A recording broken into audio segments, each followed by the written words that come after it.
Vamos lá, minhas irmãs, continuando aqui nossa 10ª aula, é o último bloco, nossas aulas estão sendo gravadas e agora nós estaremos indo para uma síntese de tudo que aprendemos aqui em Introdução ao Antigo Testamento 1, Pentateuco e livros históricos, tá bom? Só para eu poder passar para vocês, né? Hoje tivemos a aula de Esdras, Neemias e Esther. Então, deixa eu passar aqui uma linha do tempo. Eu já mandei para vocês, olha que interessante. Notebook LM, ele baseado no livro do Ellison, porque eu fiz todos esses slides aqui do livro do Ellison. Olha só, ele traça essa linha do tempo e líderes do período pós-exílio de Israel. Aqui, ó, Zorobabel, líder de Israel, e o soberano era Ciro. E aqui o principal evento e o significado ou conquista. Olha que legal. Então, 538 a.C., Zorobabel, 537 a.C., Zorobabel, Ciro, 520, Ageu, Zacarias e Dário I. 516 ainda Zorobabel com Dário I, a conclusão do tempo, olha que interessante. 457, Esdras, Artaxerxes I. 444, Neemias, com Artaxerxes I também. 432, Neemias, Artaxerxes I, segundo retorno de Neemias. E 430, Esdras, Artaxerxes, reorganizando o cano hebraico. Olha que legal, né? Essa tabela, tá bom? Eu passei para vocês. Deixa eu aproveitar também e mostrar aqui um outro material. Aqui é do livro de Esther e Neemias. Deixa eu voltar aqui para o livro de Esther. Deixa eu pegar também uma tabela aqui, que foi muito legal essa tabela. Olha só. Aqui também faz uma síntese bem legal do livro de Esther. Análise teológica e histórica do livro de Esther. Olha que interessante. Tema ou tópico, descrição, personagens, referências, contexto, significado e contribuição singular. E aí acontece tudo isso, vem trabalhando aqui em cada parte do livro de Esther. Muito legal, né? Tá bom, irmãs? E agora, para a gente fazer a nossa, como se diz, né? Nossa recapitulação, deixa eu compartilhar aqui para vocês a arquitetura do Antigo Testamento que nós estudamos até agora, né? Olha só, nós estudamos aqui os livros do Pentateuco e os livros históricos. Lembrando que na nossa Bíblia a divisão é dessa forma: livros proféticos, poéticos, históricos e o Pentateuco. Na Bíblia hebraica é outra divisão. É os Ketubim, que são os escritos, Nevilim, que são os profetas, e a Torá, que são a lei. Tá bom? Então, assim, essa é a divisão. Nós já vimos aqui o tema principal sobre o Pentateuco, a pessoa de Deus e o programa de Deus no seu reino, e o que dizem esses livros, Gênesis, Êxodo, Levítico, Números e Deuteronômio. Em Gênesis é a soberania sobre a criação e as nações, e o programa de Deus sobre o seu reino e a necessidade e o preparo do reino. Em Êxodo, poder para julgar e redimir, e a inauguração e a legislação, Levítico, santidade e provisão para uma vida santa, organização espiritual, Números, benevolência, severidade na disciplina, organização política, e Deuteronômio, fidelidade no cumprimento das promessas, reorganização para a conquista de Canaã. Então, a gente sabe que foi Moisés quem escreveu, e agora a gente, né, passou por toda essa caminhada aqui, né, do livro de Gênesis, trabalhando desde Adão até Moisés. Falamos também sobre toda essa síntese teológica do Pentateuco, que tem a ver com a saída do Egito, a lei lá no Sinai, o tabernáculo, e aqui o tabernáculo que representa Cristo. Falamos sobre o livro de Levítico, que é o manual da santidade, mostrando que ele é muito mais do que um livro repleto de leis, mas é um livro onde prepara os levitas e o povo de Deus para a adoração, né? Aprendemos sobre as ofertas, sobre as festas, sobre o período em que esse livro teve ali sendo mostrado e trabalhado ali, ou melhor, onde Moisés recebeu em 30 dias, né, ali no pé do Sinai, onde a palavra sangue e santo aparecem muitas vezes. A gente vê a figura do bode expiatório como algo importante para o povo judeu, e principalmente, né, eu falo judeu, me referindo aos israelitas. Inclusive, irmãos, muitas vezes a gente acaba confundindo um pouco, né? Nos dias de Êxodo, eles não eram judeus ainda, tá? Nos dias de Êxodo, eles eram hebreus, que eram descendentes de Abraão, né? E eles eram israelitas, né? Os judeus vai ser aonde? Somente depois do reino dividido, né? Depois do reino dividido e depois do cativeiro babilônico, que esse termo judeu se torna sinônimo desse povo, tá bom? Aprendemos sobre números, também os acontecimentos de números, a mesma coisa com Deuteronômio. E fomos depois para os livros históricos, né? Que trabalhamos aqui sobre Josué, Juízes e Ruth, primeiro e segundo livro de Samuel, primeiro e segundo livro de Reis, primeiro e segundo livro de Crônicas, e aqui, né, os livros depois do exílio babilônico, Esdras, Neemias e Esther. Então, perceba, parece bobeira, mas fizemos bastante coisa. Só lembrando que ficamos 3 aulas introdutórias sobre esse material, lembram? Fiquei mostrando a complexidade, o que é um cânon, como que se faz a leitura, explicando um pouco as dificuldades dessa matéria de introdução ao Antigo Testamento, porque, querendo ou não, a gente está mexendo com a história, estamos mexendo com a geografia, com, né, as profecias, ou seja, são vários detalhes, né? Então, olha o quanto a gente passou aqui nesse primeiro bloco. Falamos sobre Josué e Juízes. O livro de Josué mostra a vitória da fé, Juízes a anarquia e a apostasia, aquele quadro, né, aquele diagrama da degradação, né? Pecado, opressão estrangeira, clamor a Deus e libertação. E depois viemos aqui para a monarquia. Falamos também de Ruth, no final dos Juízes, e aí começamos a monarquia com Saul, com Davi. Mostramos bastante sobre os acontecimentos. É claro que não ficamos ali trabalhando em todos os detalhes, né, irmãos? Até que uma questão de tempo. Falamos sobre o livro de Reis, demos um destaque aqui para o templo, o momento de glória do povo de Deus, né, estabelecendo o templo. Vemos a divisão do reino, a tribo do norte, com capital em Samaria, reino de Israel, e o reino de Judá, com a capital em Jerusalém, né? Mostrando aqui essas 2 fases do reino dividido. A queda de Samaria em 722 e a queda de Judá e Jerusalém em 586. E aí trabalhamos sobre o primeiro livro de Crônicas e segundo livro de Crônicas, que é essa perspectiva divina e sacerdotal, mostrando como o templo, como o sacerdote e como a linhagem de Davi são importantes. E como o povo de Deus agora, depois de todo esse sofrimento, se posiciona a partir dos seus líderes. Ou seja, o sacerdote, ele encabeça um papel fundamental. A gente vê que Esdras e o povo lá na grande sinagoga entenderam a necessidade, que realmente o povo de Deus tinha monarquia, mas a monarquia criou várias sequelas, e que realmente a teocracia tem que ser reivindicada pelo sacerdote, pelos pastores. E aqui a gente vê com os livros de Esdras, Neemias, de Esther, e principalmente com os crônicas, e com esses profetas pós-exílio, a gente vê esse reposicionamento. Podem ver que depois do retorno, a gente já não vê mais uma figura de um rei em Israel. O rei cai por terra. Tem a linhagem de Davi, mas já não tem mais rei em Israel. Interessante, né? O rei que vai nascer depois, que é um rei colocado por Roma, que é Herodes.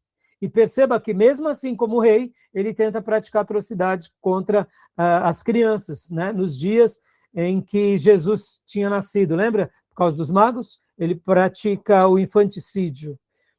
E temos Esdras e Neemias, que trabalhamos hoje, né? Mostrando o mapeamento do retorno, a restauração do templo, a restauração da lei, a restauração dos muros, e o livro de Esther, que foi esse livro de Providência de Deus no meio das nações gentias, mostrando que é possível ser um grande servo de Deus, mesmo no Império Medo-Persa, ou mesmo num palácio, porque Esther é essa mulher, que não se perdeu nem pela prosperidade, nem pela riqueza, nem pelo poder, ela se manteve fiel, e ela esteve disposta a morrer pelo seu povo, e Deus deu a ela um grande livramento, e não somente a ela, mas honrou o padrasto dela, que é Mordecai, que era parente dela, né? Ela era sobrinha, né? Ele era tio dela, mas foi ele que cria, ele era um padrasto pela consideração, e Deus exalta Mordecai, e lá Mordecai agora é uma bênção também para o seu povo, para o império e para o grande imperador, tá bom? E aqui é uma síntese de todos os livros, né? Olha só que legal, é uma matriz de síntese, a grande narrativa da redenção, era histórica, aí aqui, ó, fundação, conquista, anarquia, monarquia, retrospecto, retorno e exílio, os livros que participam desse período, as datas aproximadas, a função teológica, ou seja, o projeto de Deus naquele povo, e as abordagens cristológicas, ou seja, o que já estava sendo anunciado, né? Então, aqui essa arquitetura, toda a arquitetura do Antigo Testamento, não é uma coleção de mitos, mas a crônica rigorosa de Deus, preparando um trono exato e uma cruz exata na história humana. E assim fechamos. Tá bom, minhas irmãs? Muito legal, não? Alguma dúvida, minhas irmãs? Eu passei outros mapas também aqui no grupo de vocês, não vai dar tempo a gente ver, mas progredimos bastante, não? Foi um módulo muito produtivo. Sim, muita coisa. Agora vocês já estão, né, eu diria, no ritmo, sabe? Daqui em diante, nós não teremos mais aquela parte introdutória que gastamos nas primeiras aulas. Por quê? Porque agora será essa sequência mesmo, livro por livro, fato por fato, né? Como eu disse, nós entraremos agora nos livros sapienciais, nos profetas maiores, nos profetas menores, nós estaremos trabalhando em cada livro, em cada estilo literário, qual foi a importância, tá bom? E a gente fez aqui, né, esse apanhadão, só para dar esse fechamento, e graças a Deus concluímos essa parte. Tá bom? Vocês vão poder entregar tudo até domingo, tá bom? Todos os trabalhos extras, a prova, os trabalhos, até domingo, até meia-noite de domingo. Então, corram, trabalhem, façam tudo. Eu vou estar passando para vocês, né, como é costume, a nossa prova. Vocês já sabem como nós fazemos a nossa avaliação. E aí, torço que todas vocês e todos os irmãos sejam aprovados, para não ter ninguém de recuperação, e para que a gente comece na terça-feira que vem, querendo Deus, introdução ao Antigo Testamento 2, tá bom? Alguma pergunta, minhas irmãs? Alguma dúvida? Eu sei que são muitas informações, tá? Eu não vou ficar aqui fazendo pegadinha na prova, por exemplo, como datas, né? Datas diversas, porque o que eu quero que vocês entendam é a essência dos livros do Pentateuco. O que eu quero que vocês entendam é a proposta de Josué, de Ruth, dos livros de Samuel, Reis e Crônicas, Esdras e Neemias. Estão entendendo? É a essência do que Deus deixou. O que é mais importante? É decorar um monte de coisa ou entender a ideia que Deus quis dar àquele povo? Então, assim, eu vou, claro, a prova, vocês sabem, nunca é uma prova fácil, né? Os trabalhos nossos exigem bastante. Não deixem de ver os vídeos extras, porque podem ver, minhas irmãs, tivemos 10 aulas de 2 horas e meia cada dia, e fora os trabalhos extras, leituras extras, tudo isso conta na nossa grade curricular, né? Então, somando, a gente vê assim que só de horas, olha a quantidade de horas, né? Horas aula por um módulo. Então, quanto mais vocês lerem, eu dou pontos extras, quanto mais vídeos sobre o tema vocês verem, que são vídeos de autores e pastores que são, né, mestres nessa área, eu considero, ou seja, tudo isso vocês vão usar para o resto da vida no ministério, nas mensagens, na vida de vocês. E o meu desejo é que, como Esdras, Neemias, Esther foi fiel, e tantos outros foram fiéis, que Deus nos faça ser fiéis como eles, tá bom? Gostaram desse módulo? Gostei, material muito rico, muita informação, assim. Esse Fico feliz da irmã ter gostado, e assim, sabe, irmã, eu gosto dessa dinâmica de dar aula sempre, porque a gente sempre vai incrementando, né? Eu dei essa mesma aula 3 anos atrás para os pastores, mas naqueles dias a inteligência artificial ainda estava sendo lançada. Hoje a gente já está usando a inteligência artificial ao nosso favor. Ou seja, olha que riqueza, né?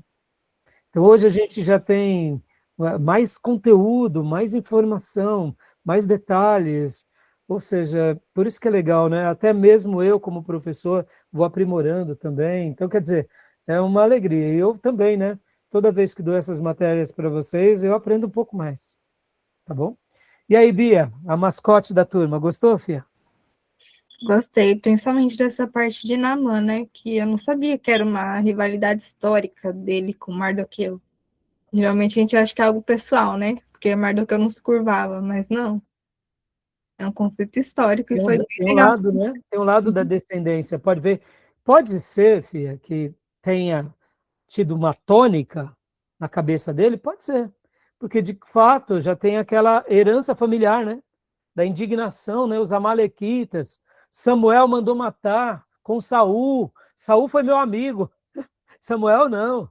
Lembra os amalequitas? Tanto é que ali Deus destitui Saul. Mas a gente nota que ele era daquele povo.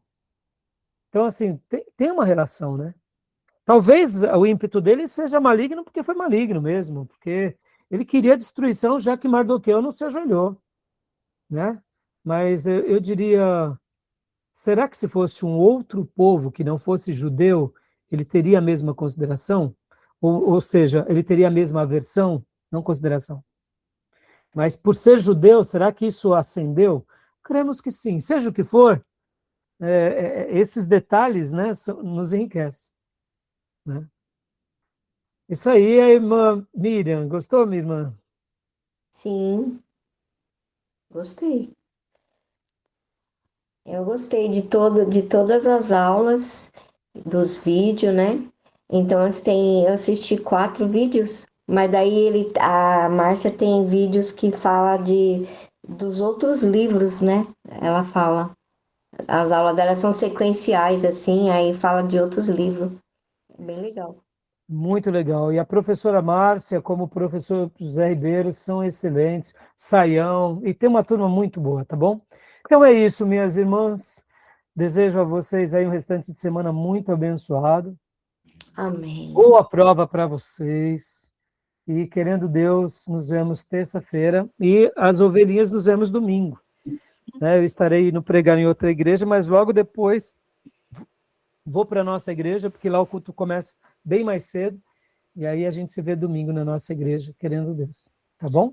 Rai, uma dúvida rapidinho. Pois não. Quando a Aline, né, de Israel, mostra lá a sinagoga, né? Não lembro o nome correto. Ela mostra a pedra lá que até foi preservada, né? O pessoal só toca lá e era o local, acredito que era do Santo dos Santos, onde ficava até a arca. É esse mesmo local que eles colocaram a pedra lá na reconstrução? Então, esse templo que nós vimos hoje, Fia, esse templo, né? O templo que nós vimos, na realidade, esse templo, como que eu posso te dizer? Aqui, ó, vou publicar aqui, ó. Esse é o templo de Zorobabel, tá? Então, o que acontece? Aqui, com o Zorobabel, foi colocado o templo, ó, no Santo dos Santos, no lugar da arca, cavava apenas uma grande pedra bruta, um templo, um templo à espera de uma glória futura. No entanto, O que acontece? Você tem que lembrar que um pouquinho antes de Jesus nascer, Herodes o Grande reconstrói aqui esse templo. É chamado Terceiro Templo, né? Nos dias de Jesus já não é mais o templo de Zorobabel. Então, na realidade, quando Herodes reconstrói, é como se ele reconstruísse por cima, entendeu? Foi uma construção faraônica. Assim como Acabe, vocês vão aprender já já, em Introdução ao Antigo Testamento 2. Acabe foi um rei extremamente construtor. Herodes também foi um grande construtor nos seus dias. Então, as construções de Herodes, em Jericó, em outros lugares, o templo. Por isso que quando os magos vão lá e falam, eu quero falar com o rei dos judeus, em outras palavras, estava dizendo para ele, você não é o rei dos judeus? O homem ficou doido, entendeu? Porque ele queria ser o rei dos judeus. Só que ele não era descendente e também não era para ser o rei dos judeus, mas ele era o rei colocado por Roma. Vocês vão aprender lá em Introdução ao Antigo Testamento 1, ele era asmoneu, ele era misturado. Então, para ser rei do judeu, teria que ser da linhagem de Davi. E ele era misturado. Mas mesmo assim, já que ele foi um braço político de Roma, e ele foi um grande líder expansionista e principalmente edificador, ele não aceitou que um garoto de Belém fosse o rei dos judeus e manda matar. Mas, entendeu? Então, quando a gente vê o templo de Jesus, não era esse templo aqui, não. Ele foi totalmente repaginado. Por isso que alguns vão chamar de segundo templo, porque é uma extensão desse, porque ele constrói em cima, né? Outros vão chamar de terceiro templo, porque de fato era outro. Ou o templo de Herodes, entendeu? E aí, com certeza, no templo de Herodes, os judeus, eu não sei te dizer com precisão agora, tá, filha? Você vê, muita coisa a gente sabe. Aí a gente tem que pegar uma carona ou com a Aline, né, em Israel, ou com o arqueólogo Rodrigo Silva, né? Para ele nos ajudar nessas informações, ou o próprio Saião, eu não, né, eles vão saber dizer. Possivelmente, com o Herodes aqui, os sacerdotes devem ter feito a arca, entendeu? Ou depois de Zorobabel, e depois da construção do templo, possivelmente, talvez até mesmo aqui colocaram a arca. A gente só sabe que no ano 70 depois de Cristo, com o imperador, com o general Tito, quando eles destroem o templo, a arca sumiu daqui e nunca mais apareceu. Vão falar que está lá na África, lá na Etiópia, mas ninguém sabe onde está. Desapareceu, entendeu? Interessante, né? Então, assim, quando a Aline fala não da sinagoga, porque quando a Aline vai falar da sinagoga, ela fala da sinagoga em Nazaré. Quando ela fala do templo, onde está a mesquita, onde está aquela cúpula dourada, ali em Jerusalém, no Monte Moriá, pode ver, ela vai até o lugar, ela mostra, ó, aqui é o muro no caso, onde seriam as muralhas de Jerusalém, aqui possivelmente era onde era o templo, ali onde está aquela região que é muçulmana, possivelmente é onde ficava a arca, exatamente. São muitos mistérios, minha filha. E até hoje lá é uma guerra muito grande entre judeus, entre árabes, porque aquela área hoje está sob o cuidado dos árabes. E os judeus são doidos para pegar uns túneis aqui e explodir umas bombas para construir as... Tem umas brigas feias ali, viu, filha? Não são todos os judeus, tá? Vocês entendem quando a gente fala que Israel é o relógio de Deus? Tem a ver. Tem a ver. Né? E por isso que vejam os vídeos de Israel com a Aline, aprendam com ela. É que, assim, sobre o tema da nossa matéria, se vocês verem algum vídeo com ela, me passam antes, porque o vídeo dela não é tão voltado às nossas aulas, né?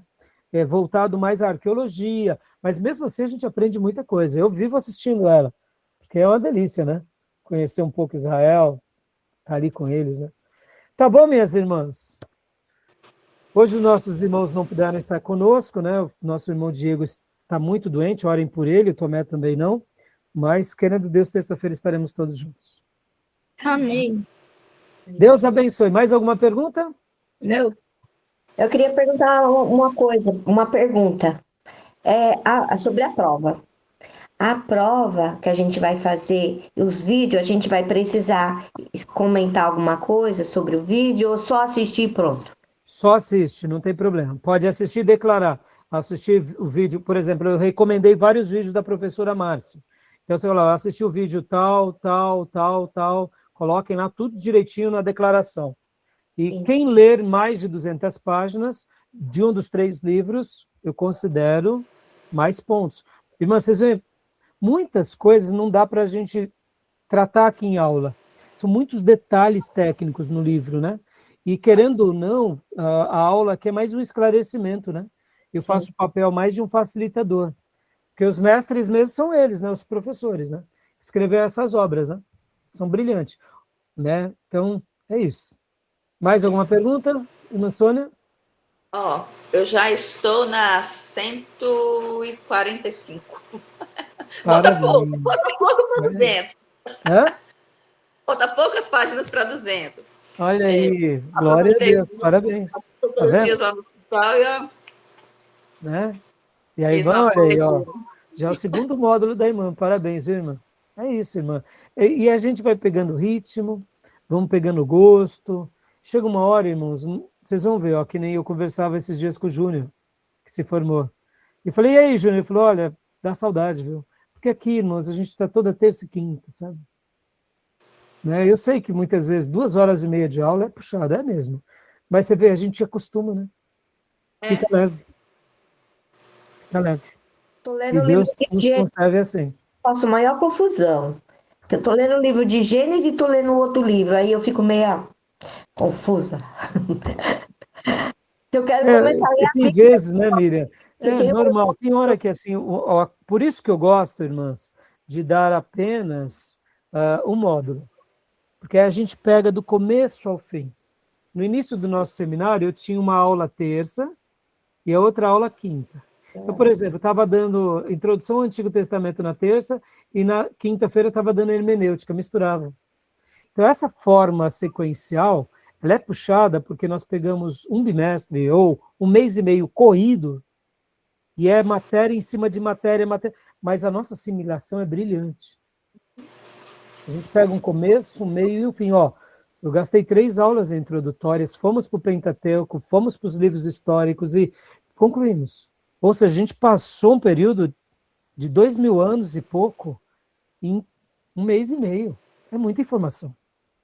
E pode ver que eu vou pincelando no detalhe outro. Então, irmã Mira, é assim mesmo. A gente vai, né, tijolo a tijolo, passo a passo, fé em fé, a dando Bíblia glória a glória, e a gente chega lá, em um ano. né? Tá bom? Então, Deus abençoe, minhas irmãs, um excelente restante de semana e que Deus abençoe e um ótimo final de semana. E querendo Deus, nos vemos domingo na nossa igreja e terça-feira que vem no início da Introdução ao Antigo Testamento 2, tá bom? Uma boa noite então, a Noite. todos. Boa noite, pastor. Uma boa Boa semana. noite. Bom final de semana. Amém. Deus abençoe.